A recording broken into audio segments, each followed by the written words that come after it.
오늘은 이 회개의 진수라고 하는 제목의 말씀을 함께 나누고자 합니다. 오늘 본문은 여러분들이 아주 잘 알고 계시는 그 키가 작은 삭개오의 이야기죠. 사복음서를 유심히 읽다 보면 아마도 이 삭개오가 예수님에 대한 그 소문을 듣고 상당히 궁금해했을 것이다. 예수님이 정말 어떤 분이실까 궁금해했을 것이다 라는 것을 좀 눈치를 챌 수가 있습니다. 왜냐하면 누가복음 7장 34절을 보면 인자는 와서 먹고 마시매 너희 말이 보라 먹기를 탐하고 포도주를 즐기는 사람이요 세리와 죄인의 친구로다 하니, 이 말씀처럼 정말 예수님은 세리와 죄인의 친구인지 소문으로만 들었을 때 정말 궁금했을 거라는 거죠. 저 고귀하신 그분이, 유대의 왕이라고 칭송되는 사람이 죄인들과 함께 어울린다고? 그것도 나 같은 세리와? 아마 이런 궁금증을 가졌을 거라는 거죠. 당시에 이 세리라는 직업은 지금으로 말하면 세무사라든지 세무 행정에 있는 어떻게 준 공무원 같은 직업이죠. 그러니까 세금을 징수하는 관리입니다. 당시에 그 로마 정부는 세금 징수를 맡은 이 관리들에게 도급제라고 해서 이런 권한을 부여를 했는데, 그러니까 일정에게 세금만 로마 정부에 갖다 바치면 그 세금 징수하는 자들이 더 걷든 말든 상관을 하지 않았다라는 거예요. 그러니까 세리가 자기 멋대로 금액을 정해서 아주 많이 세금을 걷어들여도 아무 제재를 가하지 않았다는 거죠.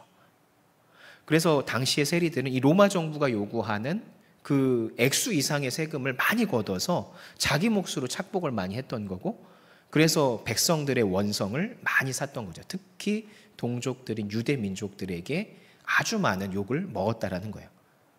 한편 이 신약 시대의 세리들은 또한 이교도들과 자주 왕래를 했거든요. 그러니까 돈이 되는 일이라면 뭐든지 했기 때문에 그들과 무역도 하고 그들과 친하게 지내서 문물들을 들여와서 팔기도 하고, 이런 왕래를 통해서 결국 이교도들과 소통을 한다는 것 때문에 율법상 부정한 자로 규정이 됐어요. 낙인이 찍힌 거예요. 그러니까 그리고 또 로마의 하수인이잖아요. 그래서 이스라엘 입장에서는 압제자의 그 하수인으로서 반역자라든지 변절자로 낙인이 찍혀서 유대 사회에서는 죄인들, 창기들, 이교도들과 같은 부류로 아주 최악으로 이제 치부를 받았던, 그런 취급받았던 직업이 바로 세리인 거죠. 그 중에서도 세리장은 세리들의 우두머리예요. 몇몇의 세리들을 휘하에 두고서 이제 내 구역에 가서 너희들이 세금을 거둬와라, 나한테 바쳐라, 이렇게 이제 하는 세리 중에 장이라는 사람이죠. 그러니까 이런 세리의 장이었던 삭개오는 여리고의 모든 백성들이 그래서 싫어하고 혐오했던 아주 그런 사람이었을 거예요. 근데 그런 삭개오와 같이 죄인 취급을 받던 세리들의 친구라고까지 일컬어지는 예수님이 삭개오가 궁금할 수밖에 없었겠죠. 정말 그럴까? 그래서 예수님을 보기 위해서 삭개오가 길가로 나간 거예요. 그런데 딱 갔더니 어떻죠? 그 여리고라는 도시에 인구가 꽤 있을 거 아니에요? 그래서 수많은 사람들이 예수님을 보려고 몰려 나온 거죠. 가뜩이나 키가 작은 이 삭개오가 앞에 수많은 인파에 가려서 예수님이 보일까요? 안 보일까요? 안 보이니까 어디로 올라가요? 옛날 성경에는 뽕나무로 되어 있고 요즘 성경에는 돌무화과 나무라고 아마 표시가 되어 있죠. 그래서 그 돌무화과 위로 올라가서 보게 된 거예요. 그 마침내 돌무화과 나무 위로 막 기어 올라가서 예수님을 본 삭개오는 놀라고 말죠. 5절을 보면 예수께서 그곳에 이르사 쳐다보시고 이르시되 삭개오야 속히 내려오라, 내가 오늘 네 집에 유하여야 하겠다 하시니. 그러니까 이 말씀처럼 지금 예수님께서 삭개오가 올라가 있는 나무를 지나시다가 삭개오를 딱 보신 거예요. 그리고 결과적으로 뭐라고 하신 거예요?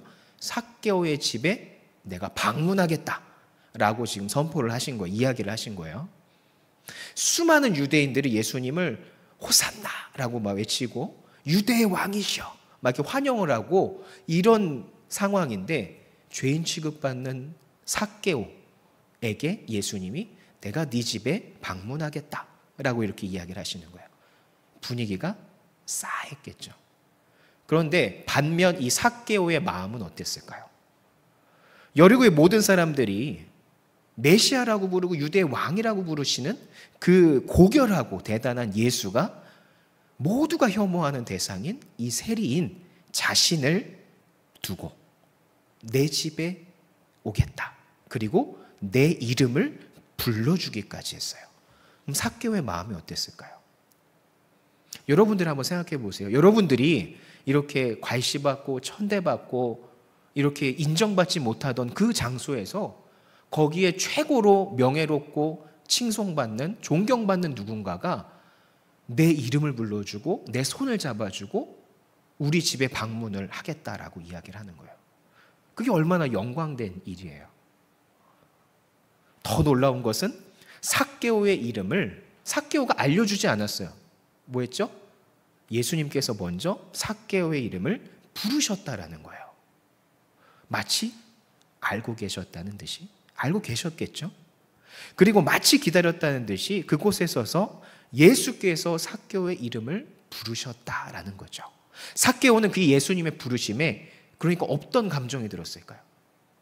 심쿵했을 거예요. 너무나도 감동했을 거라는 거죠. 그 누구도 이 세리인 이 삭개오를 가까이 하지 않으려고 했고 죄인이라고 오히려 멸시하고 천대받고 무시당했던 자신의 이름을 불러주고 자신과 함께하게 했다는 그 예수의 부르심에 삭개오는 그저 감격할 수밖에 없었던 거예요. 그 심정이 이해가 가시죠? 그 흥분된 마음이 어느 정도였는지는 6절을 보면 알 수가 있습니다. 급히 내려와 즐거워하며 영접하거늘. 예수님이 부르신 후에 삭개오가 어떻게 해요? 얼른 내려와 기뻐하면서 예수를 모셔서 집으로 들어갔다라고 해요. 여러분, 돌무화과 나무가 그렇게 높지는 않아요. 그런데 나무에서 허겁지겁 내려오면 어떻게 될까요? 다칠 수도 있고 떨어질 수도 있고 손발이 다 이렇게 까질 수도 있어요. 그런데 그런 거를 생각하지 않을 만큼 너무 기쁘고 혹여라도 예수님이 그냥 가버리실까 봐 급한 마음에 너무 기쁜 나머지 생각지도 않고 그냥 내려와 버렸다라는 거죠. 여러분도 예수님이 여러분을 처음 부르셨을 때를 기억하실 거예요. 아마 이처럼 뛸 듯이 기뻐하셨을 거예요. 눈물 흘리면서 주님이 나를 불러주시는구나. 주님이 내 이름을 알고 계시는구나. 라고 하면서 그 기쁨, 희열에 찬 그 눈물을 흘려보셨을 거 아니에요. 마치 그와 같은 순간과 같다는 거죠. 어려움 중에 세상에 날 도우는 이가 없다고 생각했을 때, 절망 가운데 내가 있을 때 내 손을 누가 잡아주셨어요? 하나님이 잡아주셨잖아요. 그 희망의 빛을 누가 내려주셨어요? 하나님이, 예수님이 내려주시고 비춰주셨잖아요. 그때의 그 희열을 지금 삭개오가 느끼고 있다는 거예요. 고대 그리스에 이 아르키메데스라고 하는 정치가이자 과학자가 있었는데 이 사람이 심각한 고민이 생겼습니다. 뭐냐면 왕이 자기에게 어떤 부탁을 했는데 뭐냐면 자기가 왕관을 새로 맞췄는데 이 왕관이 순금으로 만들어졌는지 아니면 은이 섞여 있는지 확인을 해달라는 거예요. 그러니까 쉽게 말해서 내가 이거 사기당한 건지 아닌지 확인을 해달라고 그러는 거예요. 아르키메데스한테. 그래서 이제 한참을 이제 몇 날 며칠을 고민을 했겠죠. 아르키메데스가 당대의 저명한 학자였기 때문에. 그런데 아무리 머리를 싸매고 책을 뒤져보고 뭘 해도 방법이 생각이 나질 않는 거예요. 그래서 고민하다가 절망을 하기까지 하게 되죠. 어떻게 이 왕관을 손상시키지 않고 알아낼 수 있을까? 아무리 고민해봐도 답이 없는 거예요. 근데 놀라운 것은 여러분 지금으로부터 수천 년 전에 그리스와 로마에 뭐가 있었을까요? 목욕탕이 있었습니다. 대중목욕탕이. 어마어마한 대중목욕탕이. 그래서 습관처럼 대중목욕탕에 간 거죠. 이 아르키메데스가. 그 순간에 또 가면서 뭘 생각했을까요? 어떻게 하면 저게 순금인지 아닌지 알 수 있을까? 막 고민을 하다가 아무 생각 없이 습관처럼 물속에 몸을 담갔어요. 당연히 몸을 담그니까 어떻게 됐을까요? 살이 찌신 분들은 목욕탕에 풍덩 들어가면 어떻게 되죠? 물이 흘러넘치잖아요. 그때 아르키메데스가 깨달은 거예요. 무게에 따라서 흘러넘치는 물의 양이 다른 것처럼 왕관에 은이 섞여 있다면 같은 부피의 순금과 비교하면 순금인지 아닌지, 은이 섞여 있는지 안 섞여 있는지 비교해서 알아낼 수가 있겠구나, 이렇게 깨달음을 받은 거죠. 그러면서 옷도 입지 않은 채 뛰어나와서 유레카 이렇게 외쳤다라는 거예요. 뭐도 입지 않고요, 옷도 걸치지 않은 채 뛰쳐나왔다라는 거죠. 남성이 뛰쳐나와서 자신 있게 만세 이렇게 했는데 수많은 사람들이 바라본 앞에서 그 정도로 기뻤다라는 거죠. 내 옷을 입었는지 안 입었는지 모를 정도로, 마치 성경의 어떤 인물처럼 다윗이 하나님을 예배에다가 그 옷이 흘러내린 거를 모르고 계속해서 춤추고 찬양했던 것처럼 그만큼 기뻐했다라는 거예요. 너무나 기쁜 나머지 정신이 없는 거죠. 내 상황이 신경 쓰이지 않는 거예요. 무아지경에 빠진 거죠. 지금 이 삭개오는 얼마나 기쁠까요? 그러면 예수님이 자기를 알아봐주고 죄인 취급받고 무시받던 자기 집에 오시겠다는 거, 수만 명, 아니 수천 명의 사람들이 집중하고 있는 삭개오한테 그 삭개오의 집에 오시겠다고 그 이름을 불러주셨다는 거, 얼마나 기쁠까요? 너무나도 기쁜 거예요. 여러분, 회개의 시작은 여기에서 나옵니다. 회개의 시작은 어디에서 나오냐면 은혜에서부터 시작을 하는 겁니다. 우리가 의지적으로 내가 이런 죄를 지었습니다, 이게 아니라 예수님이 우리 마음에 찾아오셔서 우리의 마음을 누그러뜨리시고 우리를 위로하시는 그 은혜에서부터 시작을 해서 회개의 영이 부어지기 시작을 한다는 거죠. 이건 여러분들이 다 경험하신 거잖아요. 여러분들이 진실 어린 그 회개를 언제 하세요? 하나님의 은혜를 받았을 때 내 입술을 통해서 터쳐나오고 내 삶이 변화되는 그 회개가 일어나는 거잖아요. 그러니까 중요한 건 뭐냐면 뭘 회개해야 하지? 라고 하는 그 습관적인 의무적인 물음이 아니라 늘 하나님의 은혜로 우리가 젖어 있어야, 그 예수님이 나에게 찾아와 주셔야, 그 마음이 우리 안에 있어야 우리가 진정한 회개를 할 수 있다는 거죠. 그러니까 진짜 중요한 것은 하나님의 은혜를 내가 매주 매일같이 공급을 받고 있는가, 바로 이것이 회개의 가장 중요한 첫 번째 조건이 된다는 거예요. 삭개오는 뒤 이어지는 그 이야기를 통해서 정말 예수님의 은혜를 경험을 했고, 그 다음에 이어지는 이야기가 정말 자신의 죄를 뉘우치고 변화된 삶을 살겠다라고 이제 결단을 하죠. 실제로 이 같은 삭개오의 회개를 이끈 시작이 뭐다? 예수님이 찾아오신 그 은혜에서 시작을 했다라는 거예요. 여러분, 뭘 회개해야 될지, 회개 기도를 한 적이 언제인지 생각이 만약에 안 나신다면 우리는 예수님이 찾아오신 그 은혜를 경험한 게 오래되었다라고 하는 증거가 되기도 하는 거예요. 은혜가 임하면요, 반드시 동시에 하나님 앞에 죄를 지은 것들이 깨달아지게 되고 우리가 눈물을 흘리게 되고 우리 입술로 고백을 하게 되고 내 삶이 변화하기를 간절히 부르짖게 되어 있다는 거예요. 그러니까 진정한 회개는 예수님이 우리에게 찾아오시는 그 은혜에서 시작된다는 사실을 믿으시기를 축원합니다. 그래서 여러분 한 분 한 분에게 예수님이 찾아가셔서 늘 뜨거운 은혜를 경험하시기를 축원합니다. 삭개오의 집에 그렇게 들어가신 후에 그 이어지는 이야기를 보면 사실 심상치 않은 분위기가 느껴지게 되죠. 왜죠? 세리장이었던 그 삭개오의 집에 들어가시는 예수님의 모습을 상상해 보세요. 수천 명의 사람들이 삭개오의 집에 모여가지고 삭개오의 집에 들어가는 예수님을 보는 거예요. 그 사람들은 속으로 아니면 수근수근하면서 뭐라고 얘기했을까요? 아니, 왜 저 고결한 분이 죄인의 집에 들어가는 거야? 율법을 안 지키는 거야? 목숨 가든 율법을? 부정한 자인데? 매국노인데? 우리를 힘들게 하는 악인인데? 왜? 그러면서 이제 7절처럼 하는 거죠. 뭇 사람이 보고 수군거려 이르되 저가 죄인의 집에 유하러 들어갔도다 하더라.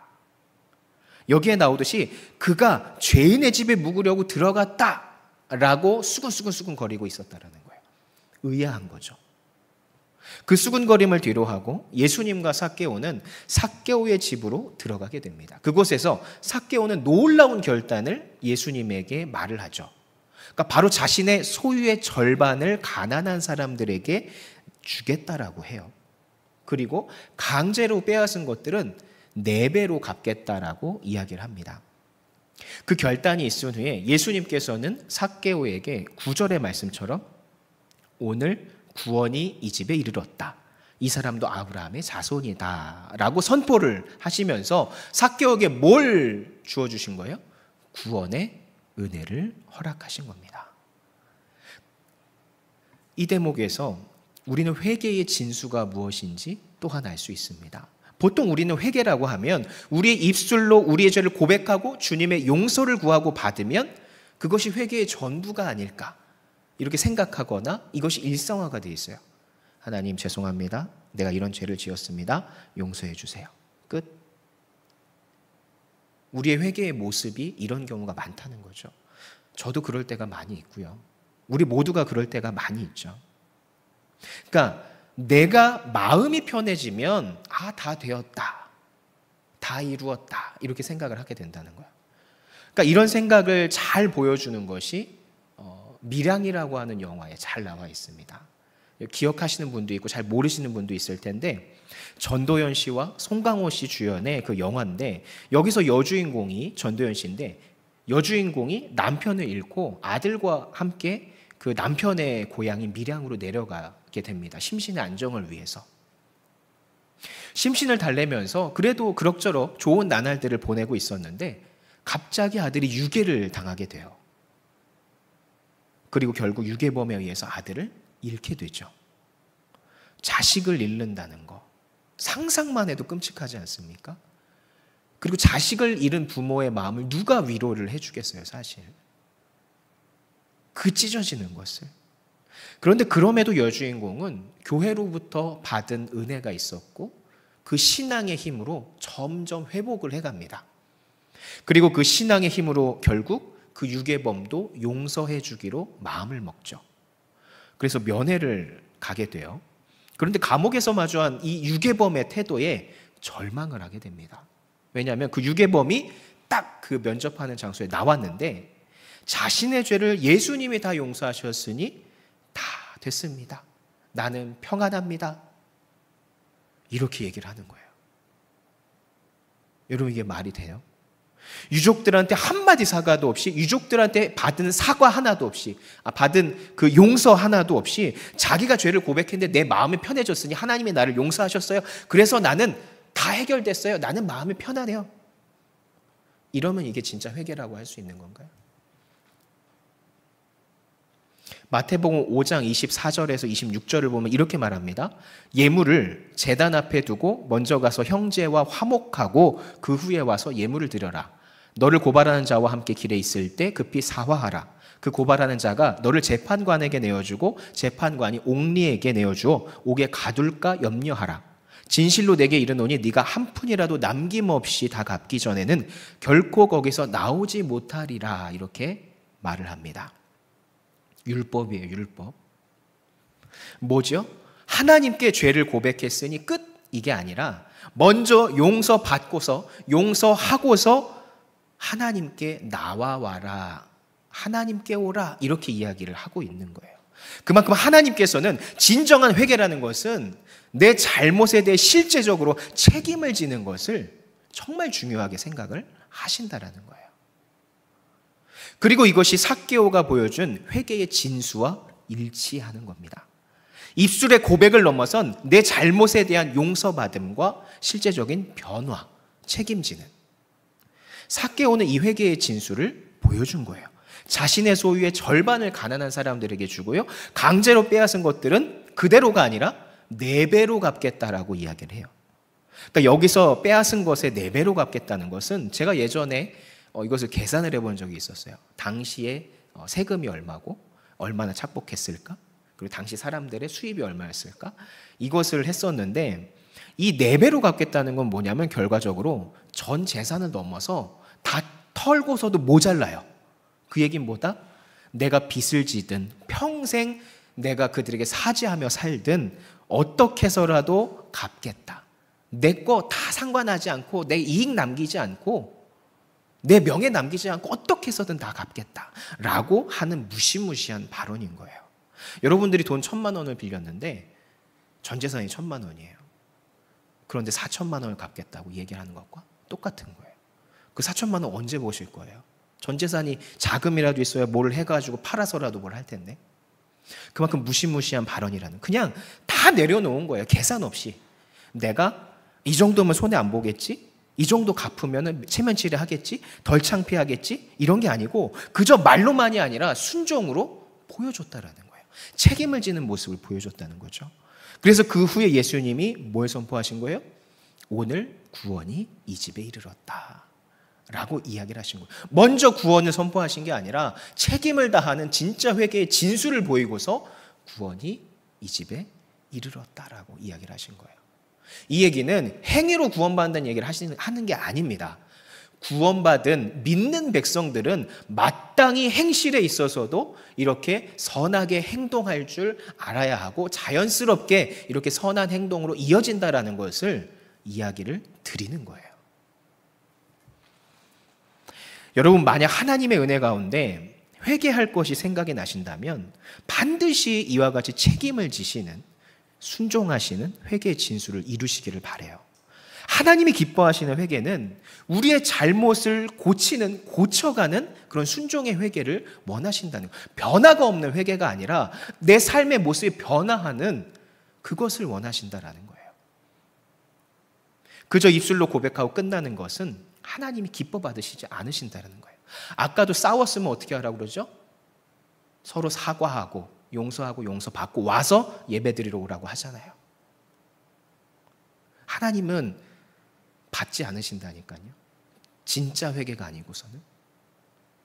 그러므로 여러분들은 반드시 이와 같은 진짜 회개를 통해서 하나님을 기쁘시게 해드리기를 축원합니다. 삭개오의 이야기를 이제 여기까지 들었는데 이 이야기를 요약을 하면 이런 거예요. 삭개오는 예수님에 대한 소문을 들었죠. 그리고 궁금증이 생겼어요. 그리고 궁금한 나머지 예수님을 보기 위해서 돌무화과 나무에 올라갔습니다. 그리고 예수님의 부르심에 의해서 예수님을 만나게 되죠. 그런데 삭개오는 모든 사람들이 기피하고 멸시하는 인물이었어요. 그런데 그런 죄인과도 같은 인물인 세리장인 자신의 집에 머물러 온 예수님에게 감격을 했어요. 그죠? 감동을 했습니다. 그리고 뭐가 일어납니까? 죄를 회개했어요. 하나님으로 받은 은혜 때문에 마음이 녹아서 죄를 회개를 했다라는 거예요. 그리고 회개한 내용들을 어떻게 했다는 겁니까? 실제로 해당 사람들에게 보상을 하기로, 사죄를 하기로 결단을 하는 거죠. 은혜 받음, 회개, 회개에 대한 마땅한 책임을 지는 행동. 여기까지 삭개오가 회개의 진수를 보여준 거예요. 삭개오가 이런 결단을 하기가 쉬웠을까요? 삭개오는 돈이 많았죠. 멸시받는 세리장이라고 해도 그의 생활은 아마 윤택했을 겁니다. 밖에서는 무시당해도 자기 그 터전 안에서는 떵떵거리고 살았을 거예요. 돈이 많으니까. 그리고 자신이 세금을 착취했다는 것을 고백하고 그거를 내 재산 털고 나서도 빚을 져서라도 4배나 갚겠다라고 하는 게 이게 쉬운 일일까요? 그렇지 않죠. 그러니까 자기가 거지가 돼도 상관없다는 것을 스스로 선포한 거나 다름이 없는 거예요. 그러니까 스스로 자신이 쓰레기 같은 인간이었다라고 인정하는 거하고 똑같다라는 거예요. 다 내려놓은 거죠. 여러분이 지금까지 쌓아왔던 인간관계들, 쌓아왔던 명성들, 이런 거 다 내려놓고 여러분 이와 같이 회개하실 수 있을까요? 저도 못할 것 같아요. 그만큼 삭개오가 보여준 회개는 정말 다 내려놓고 자신의 모든 치부를 다 인정하고 드러내고 그것에 대한 책임을 지겠다고 하는 회개의 진수를 보여준다는 거죠.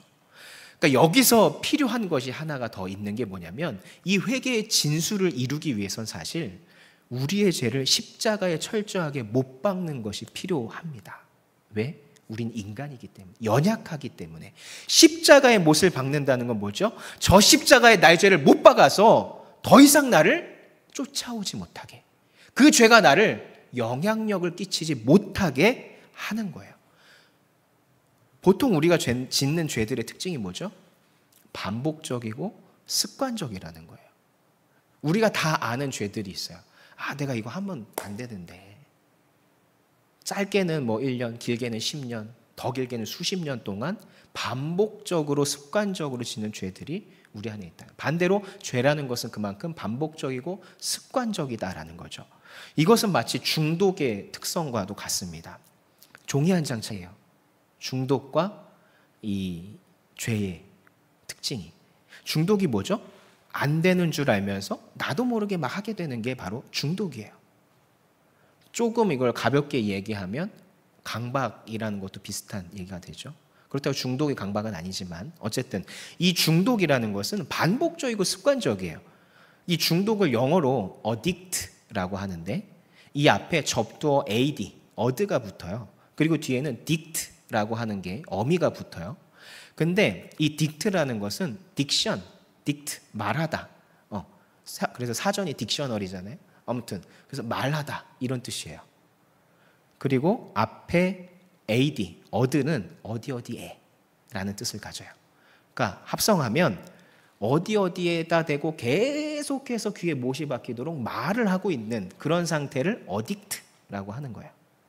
그러니까 뭐에 대해서 계속 뭐 하는 거죠? 자극을 막 주는 거예요. 그 자극을 계속 주게 되면 어떻게 되죠?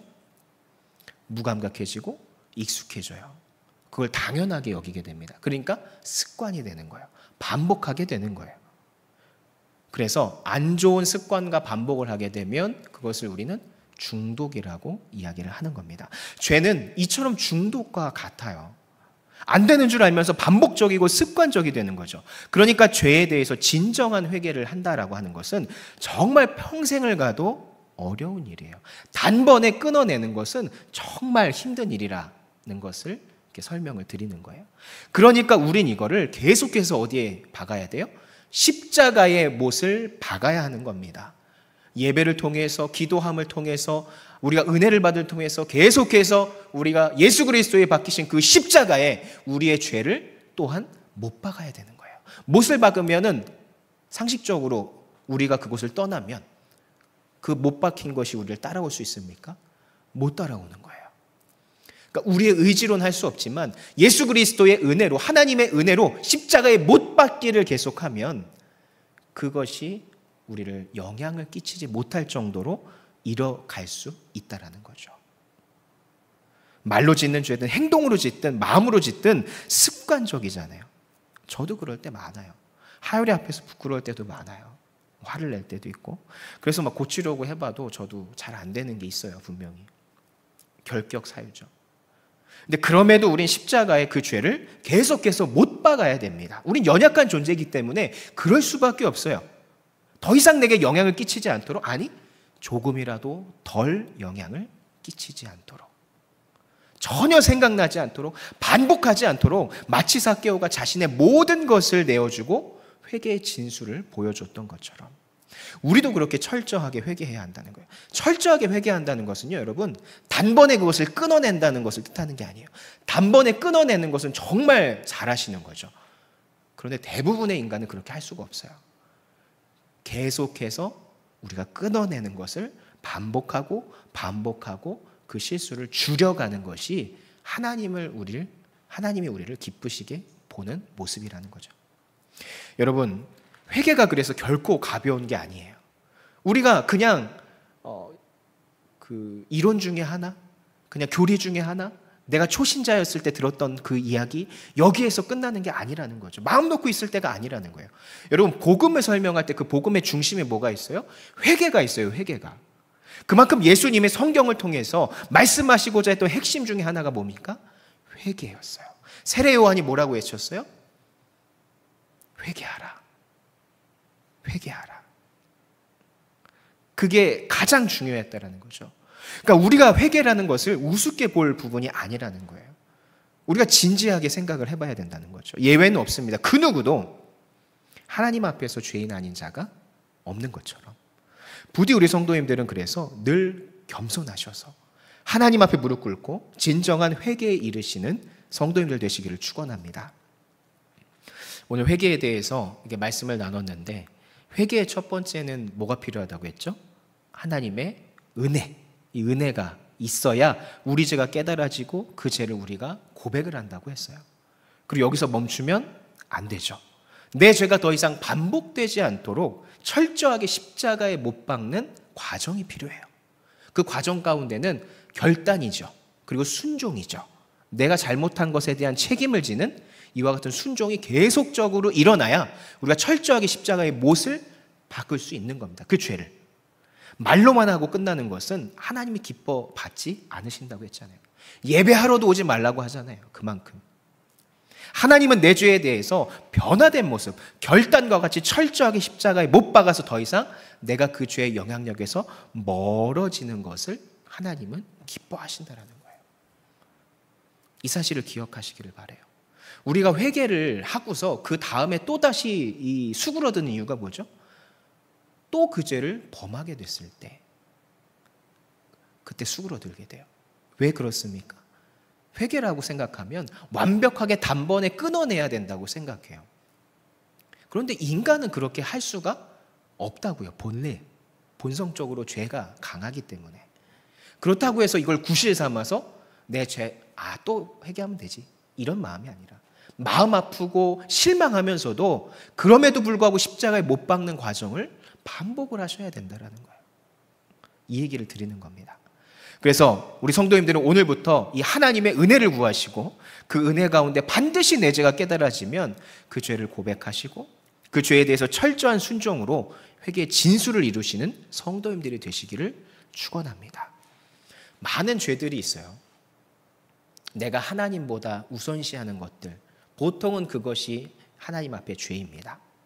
시간이든 물질이든 자녀이든 명예이든 뭐든 하나님보다 더 우선시하는 것. 더 쉽게 말씀드릴까요? 정말 어쩔 수 없는 상황이 아니고서 예배보다 더 우선시하는 것들, 신앙생활보다 더 우선시하는 것들, 마땅히 내가 하나님 앞에 헌신하고 드려야 함을 알면서도 그것을 하지 못하는 걱정 때문에 그런 것도 하나님 앞에 부끄러운 죄가 될 수 있어요. 만약 그런 것들이 있다고 한다면 여러분들 숨기지 마시고 과감하게 하나님 앞에 드러내시고 삭개오처럼 하나님, 제가 이러한 죄를 다시는 범하지 않기로 하나님 십자가에 못 박을 수 있도록 하나님의 더 큰 은혜를 내게 내려주시옵소서. 그와 같은 기도와 결단을 통해서 여러분의 신앙을 더욱더 성장시켜 나가시는 우리 성도님들이 되시기를 예수님의 이름으로 축원합니다. 아멘. 기도합니다.